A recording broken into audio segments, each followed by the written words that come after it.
الحمد لله رب العالمين صلوا على الحبيب صلى الله تعالى على محمد।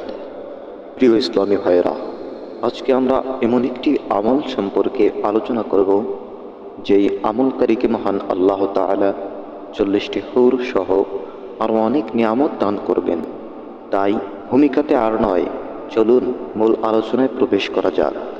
হাদিস শরীফের ভিতর উল্লেখ রয়েছে, সাইয়েদনা হযরত ইবনে ওমর রাদিয়াল্লাহু তাআলা আনহু হতে বর্ণিত, রাসূলুল্লাহ সাল্লাল্লাহু তাআলা আলাইহি ওয়াসাল্লাম ইরশাদ করেন, যে ব্যক্তি ওযুর পরে আয়াতুল কুরসি পড়বে, আল্লাহ তাআলা তাকে 40 বছরের নফল বন্দেগীর সওয়াব দিবেন, 40টি মর্যাদা বুলন্দ করবেন এবং জান্নাতে 40টি হুর দান করবেন।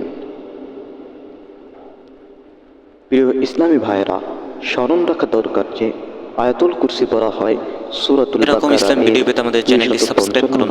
আয়াতকে।